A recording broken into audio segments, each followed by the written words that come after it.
Hello, welcome to Supreme Commander Forge Alliance Forever. This is Osil West Wetlands. 10 by 5 kilometer map. Featuring ThomasHiatt as a UEF. Going with a triple adjacency first land fac. And Montana. Going for double adjacency. But hydro adjacency first land fac. Some chat between the two. They're very good friends and probably played more games against each other than they have against all the rest of their opponents combined at this stage. I'm just waiting for the time when one of them is gonna considerably outstrip the other and just farm them mercilessly. Hasn't happened yet though, at least not for any extended period of time. They're both very close in skill, although they play quite differently. ThomasHiatt being aggressive now on Osil, so Osil is that map with the absurd number of mexes. I mean, there must be 100 mexes here, I would say, in or around. Maybe we can check when all of them have been built. Be a lot easier to count them. But we have a couple mech marines, and usually when you have so much resources, you don't invest early on into tanks. So Thomas knows this and is going to take advantage of that by being aggressive at these labs. Now it's going to slow him down and make his economy weaker because he's not going to have as many engineers. And engineers are your economy at the start of the game, and as they are going to build the mexes and the PGens and grab the reclaim. But a scout sent this way has caught the first lab and a mantis is dispatched. You can see by the time he gets across the map there's 3 land factories up, but this is a nice kill. Oh, the reclaim! Nice reaction from Montana. Engineers, greatest unit in the game. Third land fact only going up now for Thomas, so he's behind in land factories, but he's being aggressive. Look at this play. There's a bomber taking out an engineer. That's going to mean no hydrocarbon, which maybe Montana is relying on. There's 2 more engineers going down. I feel like he is relying on that. Look at the lack of PGens here. I think he really wanted that hydrocarbon, and that hurts because the ACU cannot build the hydrocarbon on his own. He needs an engineer at least to start it for him, and then he can continue it. So that kill is actually far more important than it may have looked in the surface. Nice bombing run, but Montana on the left side being aggressive on his own, just fade away shots, shoots the engineer. The final shot takes him out. This engineer would be a good target. There's no scouts, so he can't exactly see what's going on. These mantis are maybe in the wrong position. Are they in range? They are in range. Thomas now reacting. Ooh, insanely bad power stall from Thomas. You can see the value of the hydrocarbons. He hasn't grabbed his either. And this is the difficulty of this map. Look, the damage done, even those few engineers lost, have seriously hurt Montana's economy. And this is very, very painful when this happens to you, when your economy looks like this. And this is the kind of map that will do it to anyone. It can really screw up your economy. Oh no, we've messed with the mini-map. So, really shows you how important economy management is.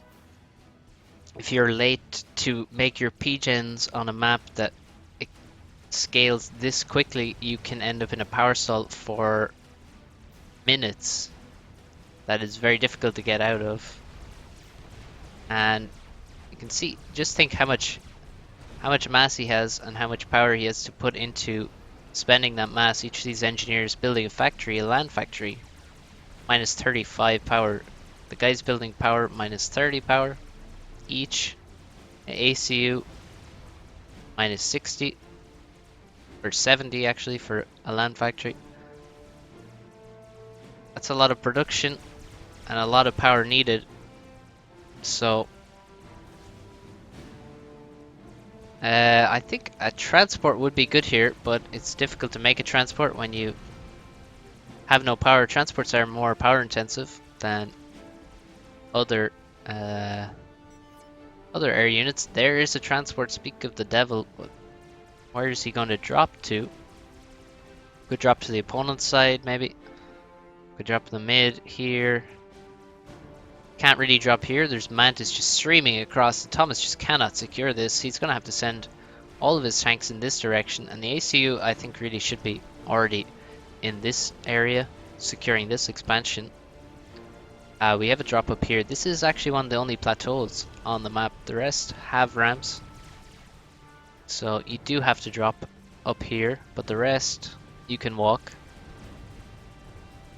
The Mantis just denying so many mexes here on the left. Good play from Montana, good use of units, but now he's finally going to be cleaned up, and that would actually be a good place to transport. To expand a lot faster and have enough build power to build all the mexes and the 2 hydrocarbons quickly. Montana has his own expansion, has never not been denied at all. Also, a very good place to use a drop would be to kill this expansion. It's a lot of mexes here.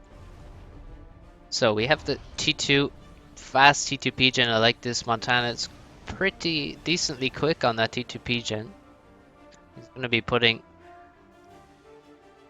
time to put a halt to other projects. For example, all these air factories should probably be stopped, and then get the T2 pigeon up with a lot of build power. Also stop making T1 pigeons.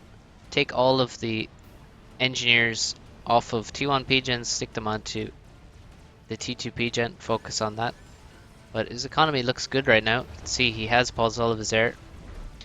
But this is a dangerous army, so all the army that was forced to the left to finally stop the raiding is now coming for the ACU, and there's not many reinforcements here. Not a big army, a lot of it was used aggressively attacking the left. But he does know that Thomas doesn't have this, and also we saw Thomas drop. Indeed, he did drop his expansion. This is an annoying Mantis. Very annoying Mantis. He will have to deal with that by reclaiming maybe, or running out of range and making a PD perhaps. See the economy.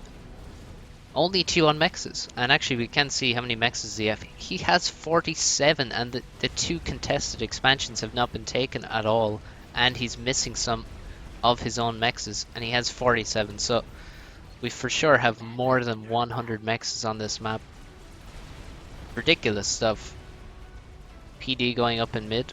Oh, these are contested mexes as well, so good to have them. Striker finally takes out that very annoying Mantis. And where's T2? Where is the T2 land or air? Ah, it's just finished. So you can see quite a bit later, and that's going to be good for Montana's economy, because T2 pigeons are a lot better than T1 pigeons. A lot more efficient. No matter what Brink may tell you.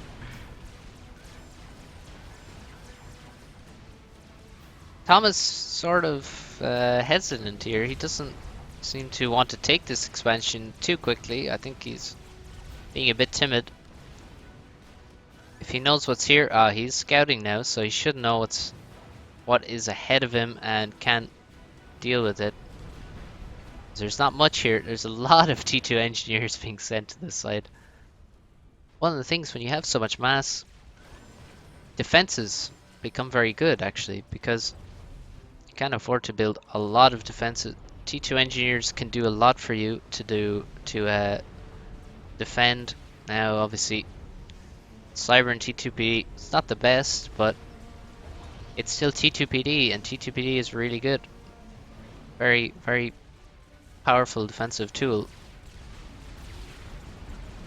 Thanks to that big range. And if you have some T1 PD around it, like you have a T2 PD, T1 PD here, maybe some factory to block damage as well, then it becomes a lot more difficult to take out the T2 PD. Especially as Cyber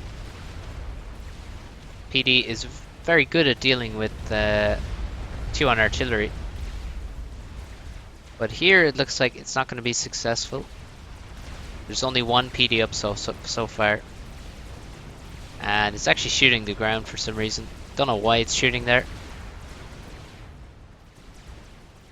Very strange. Big Mantis spam over here has been successful in making ground, and the mechs are being taken. T2 on this commander is taking a very long time. Has been paused more than once, I think, and we have T3 land. We're at 12 minutes. That's not the fastest rush ever, but it's faster than Thomas has been able to manage. Thomas has gone for quite a lot of T2 land, and that's why we see a lot of Mantis on the top and not so many strikers, because all these factories were upgrading to the T2 support factory. But now he's going to have a significant army of pillars in about 1 minute, 2 minutes. But the loyalists are already coming out, and loyalists do very well versus pillars. It's their range and their damage and their speed, all the good stuff. So we'll see how this affects both sides. The pillars look to be going mostly to the top. The loyalists are moving to the bottom.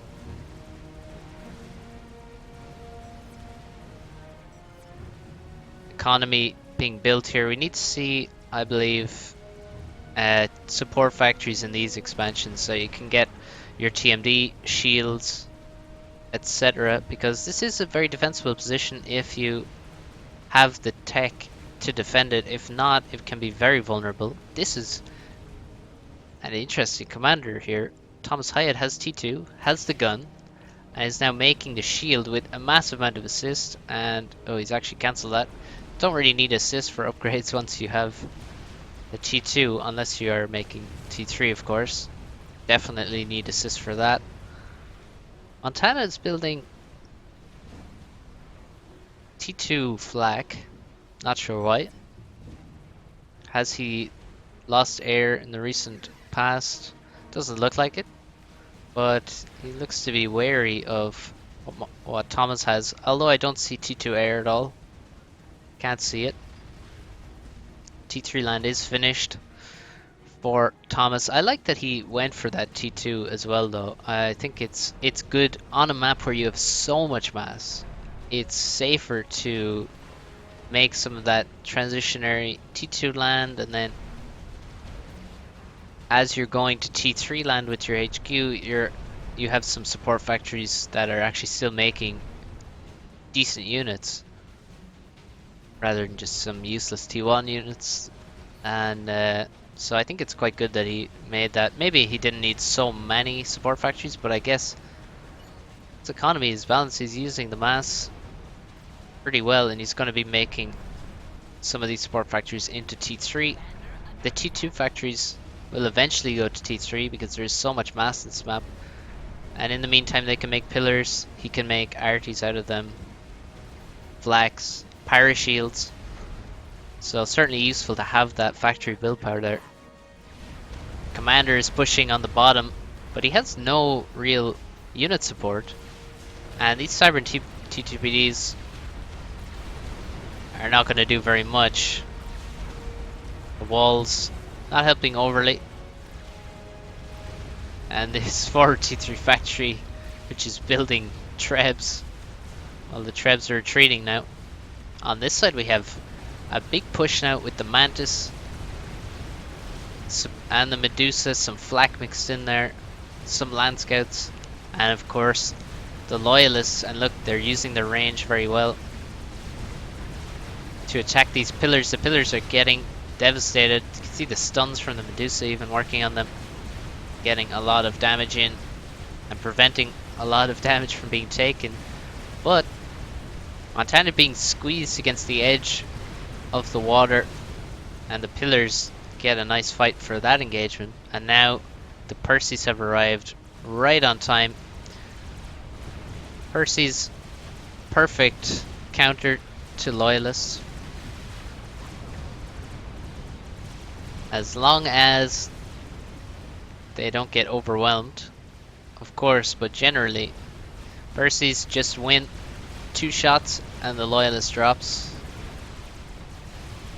See, they've already done large amounts of damage, and with the support of the pillars to take care of the T1 stuff, it's looking very good. Now some flak and parashields, and we are set on this side. On the bottom, the commander doing well, still has a huge amount of his shield. This base is completely wiped, and that's successful on this side, successful on this side. Who will get the reclaim? Well, look, Thomas setting up his forward factories on the front to grab all the pillars, the mantis, the loyalists. Looks like that is Thomas's reclaimed again. Here we have a big line of T2PD, and thankfully this map is very flat in most areas, so Cybern weapons don't suffer too much as they might on others. And this is T2PD supported by Trebs. I think we need maybe a bit of shield there as well, would help. TMD certainly, because look at this, no TMD for these mexes at all, no TMD here either, and Thomas has a T2 commander. So where are the TMLs, man? Where are the TMLs? Big air loss for Thomas. He's been chased down. Not sure why his air was in this area anyway, but he absolutely got destroyed there. If we look at the map, there's no flak. And I think that's pretty bad to have so many T2 factories and not have any flak whatsoever. I don't know if it got killed, but I doubt it. I think he just didn't build any, and that means there's nowhere to run with the air, with the interceptors. No safe territory. This is a massive power stall. Very, very massive power stall. It's going to cost him a lot of mass at a crucial time. Montana has his T3 Pigeon. I gotta say, one of the easy ways to help with the balance when you're going for the T3 Pigeon is just to add a couple extra storages before you go for the T3 Pigeon, because obviously T3 Pigeon is a big jump from T2 Pigeons, and so having 2, 3, 4 storages even is a decent investment in helping to balance your economy at that crucial juncture. This is a dangerous push, I think. Corsairs now being used. Brick drops. 4 bricks dropped into the main. Just as the T3 Pigeon goes up, he's trying desperately to get this T2 shield so he can defend his precious T3 Pigeon. He will be in a bad way if he loses that. The T2 shield goes up, but the brick can run underneath. But now with 3 Percys out, oh, he's actually aiming for the HQ. That was perhaps a mistake here. What did Montana see? He may not have seen this Pigeon beforehand because it went up very recently. Oh no, no way he's gonna kill this, is he? No. 3k HP, and Thomas survives there. The Percy's making a big push, but he's killed so many mexes. Were they T2? It looks like they were only T1 mexes and maybe T1 factories as well. And the Corsairs are going to eventually take care of all of this. Commander's sitting by just in case something gets close enough to be overcharged. And the bricks also taking care of it. So you can see now, no longer are we on the loyalist. We are on to bricks. There's not that many though. Only 10. Only 10 bricks so far. which is not too impressive. How many Percies? We have 13 Percies. And that's after several of them were, well, I think wasted really is the operative word. Another T3P gen going up. Commander retreating to home. That's some nice reclaim in the base there. Oh, Corsairs moving in on the T3P gen, trying to take it out, but it's actually not going to be too effective because the second one is already done. And he will actually kill this. Down goes the shield, down goes the T3P gen. The next one will not go down. There's Inties, Manny Flax. Gonna shred those Corsairs. It's getting low, but the T2 shield will go up unless there's many more. Oh, another attempted brick drop. That is ambitious as fuck. And that's a donation straight on the doorstep. Now you see a drop over here. Now that would have worked very nicely, but yeah, a bit ambitious. Because with the Corsairs, he drags a lot of flak in towards this area and then tries to drop. And also the Inties are in the area, and so didn't work out so well. But we do have a further drop. Haha, so many drops. He's gonna kill so much economy. All these mexes are dying. ThomasHiatt with a little Aggressive play being rewarded right now. Although the aggressive play and the power was not rewarded. The timing just didn't work out, unfortunately, for Montana. It wasn't really his fault there with how that power snipe worked. It was just the timing that Thomas just finished the T3P gen as the T2P gens were dying, and then as he killed this T3P gen, the second one had already been completed, so again they just weren't too effective. But these Percies have been very effective. He's been pushing all across the map, but you have to say, oh, that's a couple dead bricks. I have to say that the Percy's doing damage here. Are they as effective as these bricks? Killing so much economy. Look at this. 6, 7. That's going to be another dead one. It's going to be 8. If he targets it and doesn't attack the Percy, he may even get 2 more mexes.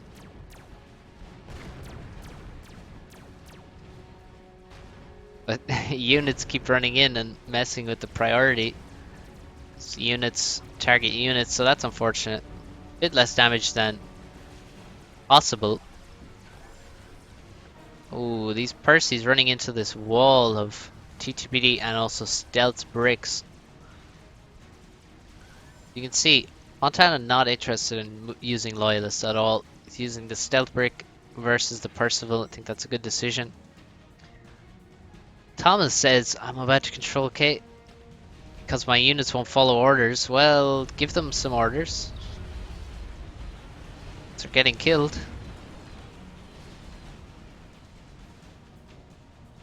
Good old UI like. Providing the excuses. I have to say UI like can be very bad. TA was not wrong about that.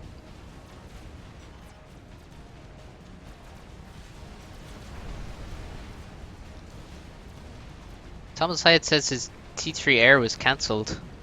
Wait, was there a... yes, it was cancelled. Oh, maybe that was the rather than the brick drop. Oh, that's unfortunate. I have seen cases where upgrades have been cancelled. I remember once seeing Chosen streaming queue up within the first couple of minutes of the game, queued up basically 15 minutes worth of orders on his factory, queuing it to T2 upgrade, a couple NGs, flak, shield, then to T3 and then Harbs, T3 NG.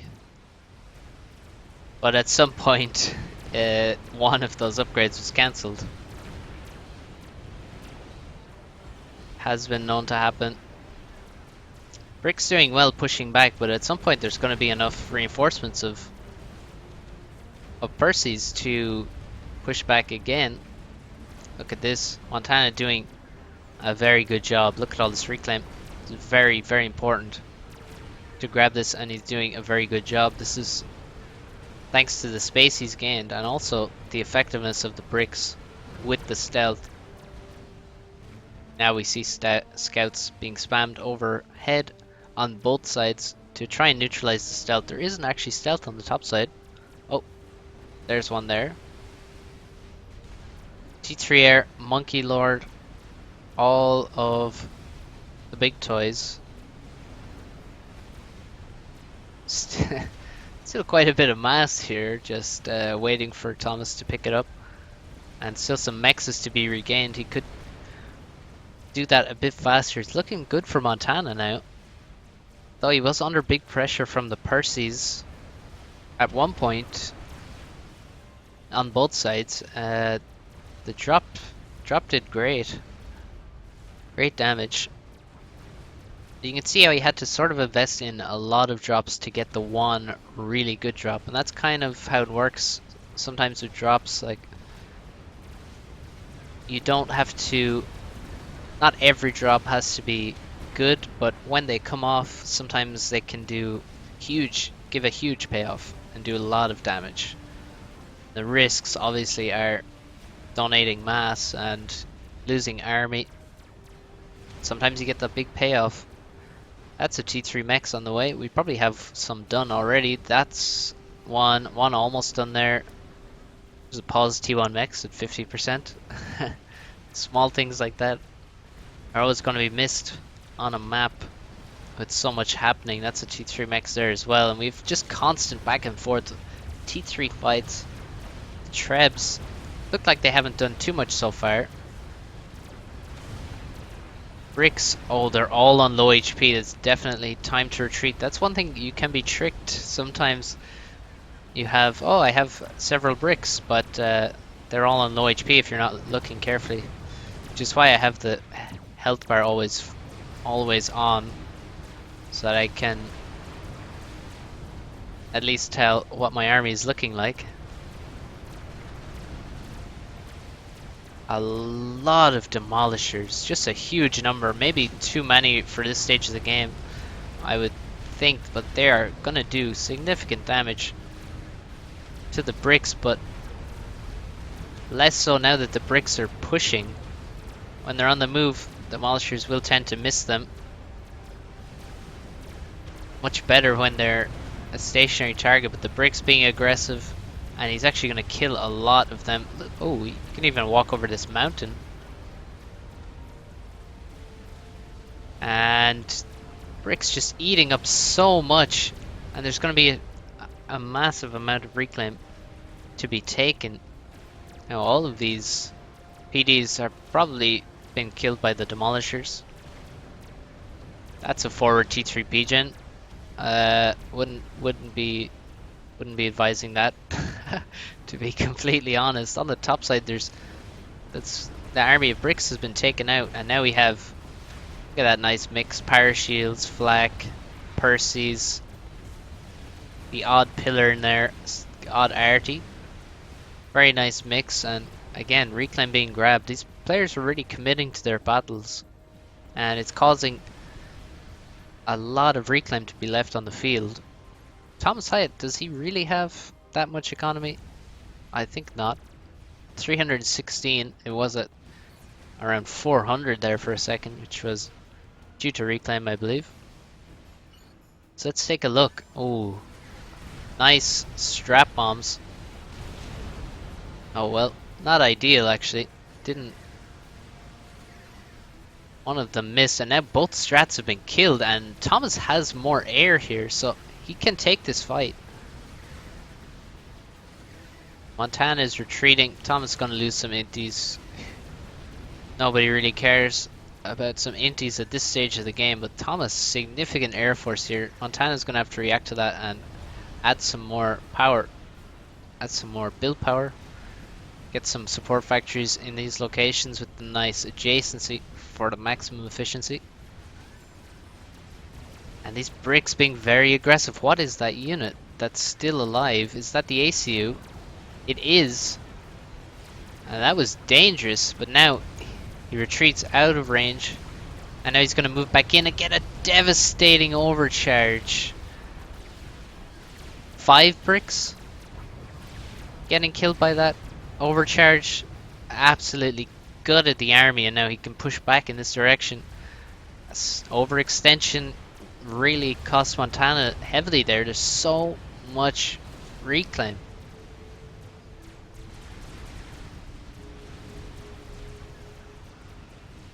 This is really ridiculous, and you can see the danger of committing to fights, that the further you move from your base, the more dangerous it is to commit.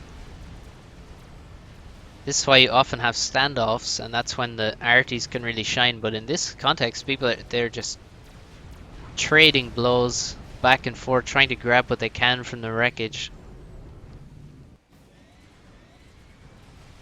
59,000 reclaim for ThomasHiatt. Let's see how much reclaim is on the map right now. 52,000, and that's not natural reclaim.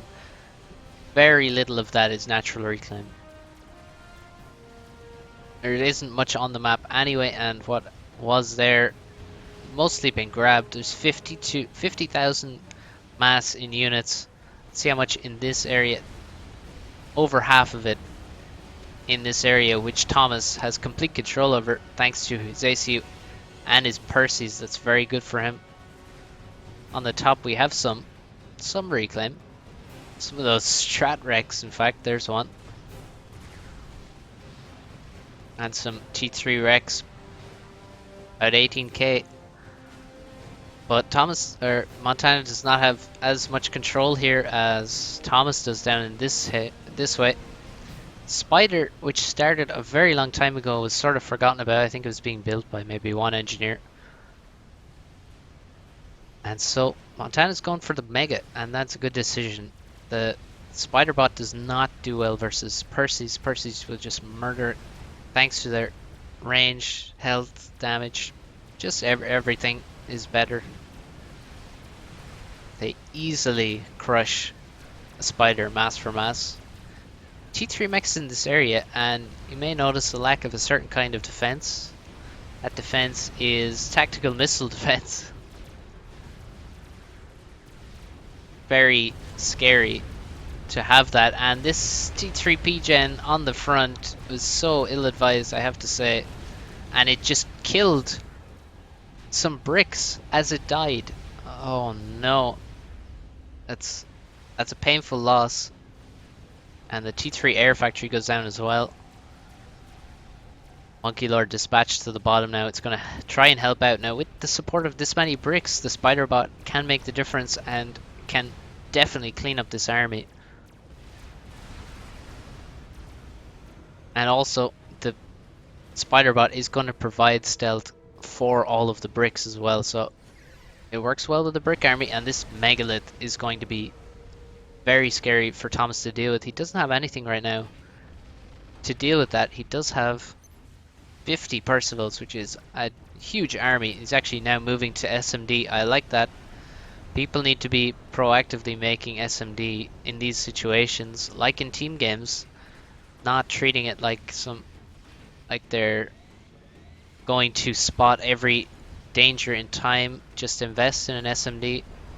At some point, it is worth it. It's not an absurd amount of mass to invest, and considering what people may have seen from nukes, many of my casts, they are very devastating in ladder because people do not spot them fast enough and don't have prophylactic SMD. And the Spider has arrived and is pushing back the Percy's. Spiderbot also has this longer range cannon, which does decent damage. Obviously nothing compared to the laser it has, but you can leave it sitting there and peck away at these units, and in a few minutes there's going to be a few less Percy's there.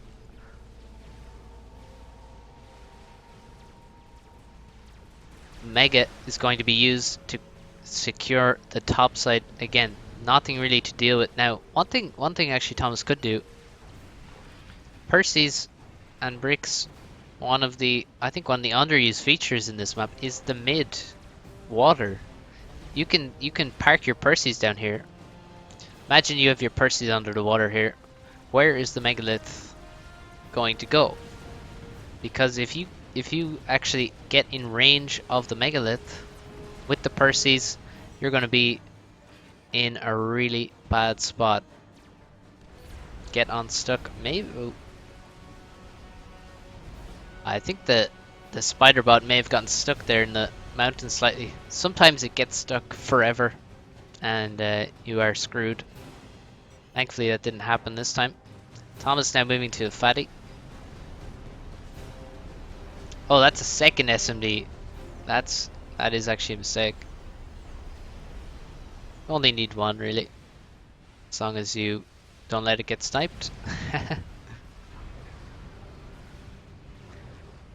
So yeah, I think, he could just, instead of giving up all this ground, he could just park a lot of Percy's here. He could also, I mean, there's so much options for movement with the T3 land bots. I mean, through the water to many locations, raiding the front, where there's T2 mexes here. Could be dangerous. But instead he's just retreating away, giving up some ground to the megalith, not allowing it to feed on Percy's. A lot of parashields mixed in here. It's going to be taxing on the E economy, but it's going to help quite a bit. This army of Percy's needs to be very careful right now because it's a strong formation of bricks backed up by a monkey lord. You want to be very, very careful about what's happening here. This army is valuable, and that would be a very dangerous fight to take. Megalith doesn't really know where it should be going, it seems. And, oh yeah, we have another one coming, unsurprisingly. And the fat boy in the bottom is done. It's not going to the top to fight the megalith, which I think is maybe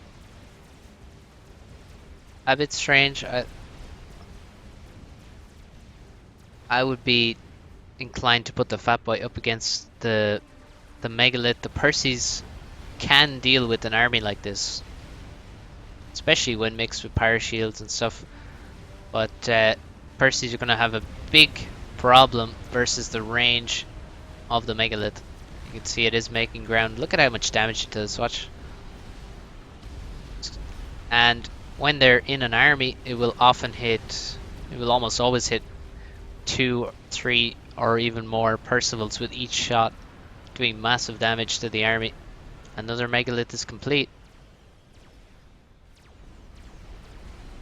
SMD is loaded. I hear ambassadors dropping bombs on the megalith, and the megalith is not kiting away from these Percy's now. It's getting dangerous. He needs to be kiting immediately, and there it is. You can see if you give a move order just behind the megalith, he will walk backwards. If you give a move order back here, he will turn around and then stop shooting, and that is a very bad problem to have.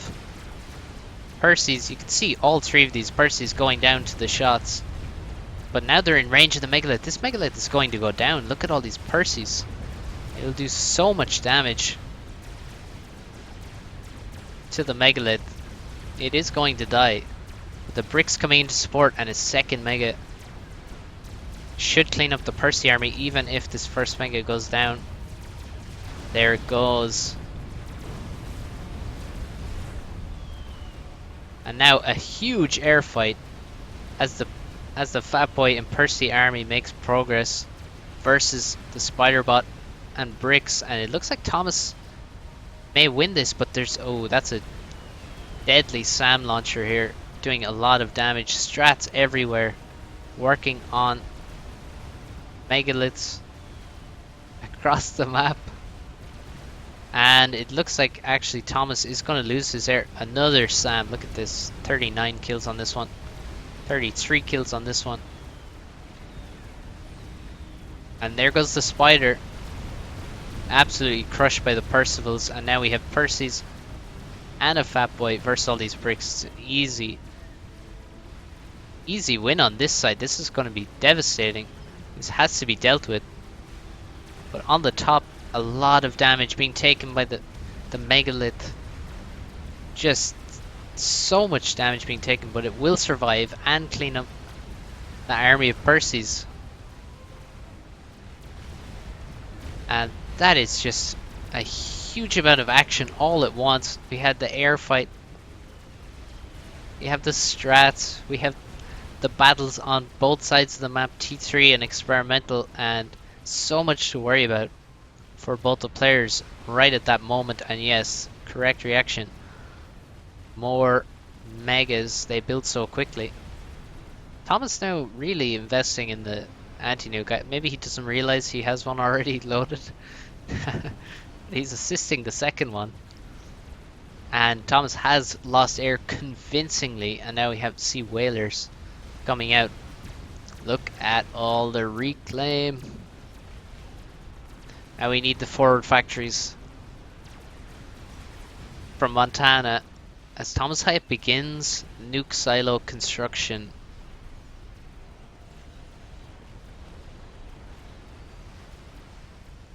Is there an anti-nuke? From Montana, I'm inclined to believe there isn't. From what I can see, there is not. Now, another thing to be done when you see so much reclaim deposited on the map, you need to increase build power.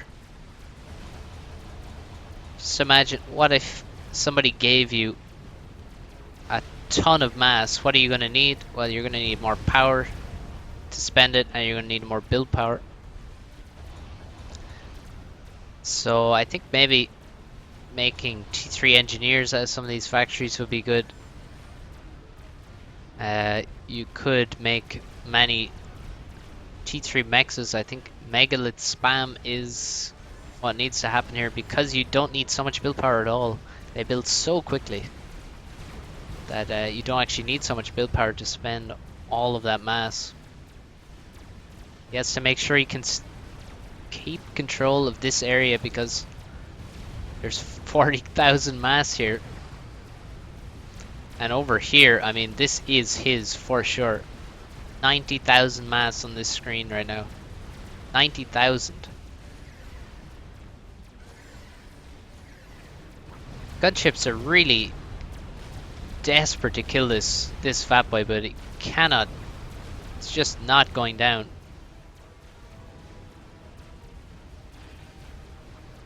It's now only 18 Percivals. The nuke is building quickly. Thomas has his economy balanced. He's not stalling, so the nuke will load in a reasonable time, and he is also assisting it as well. This mega needs to run away and be carefully farming some vet, because it's about to die. It is going down, and that's in a bad position, much closer to Thomas's base. But the total air dominance is very scary for Thomas to deal with now. We should be seeing strap bombers. We could see drops to the back. That would be a good use of this air control.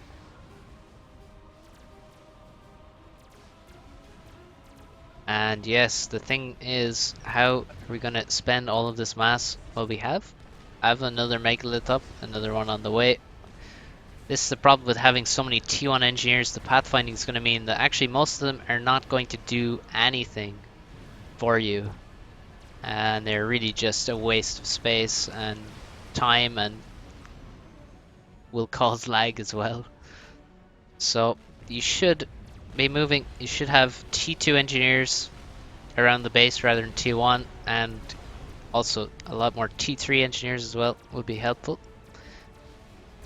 Units coming through the middle. I like this underwater, and this megalith, this fat boy is very close to the water, so some potential for the bricks to come out here and ambush the fat boy, which has no shield. So many misclicks this game, says Thomas. Is one of the saddest facts when you know you've just misclicked and that's fucked you. I don't know when exactly he misclicked, Perhaps he took some fights he did not intend to take. That's probably what happened.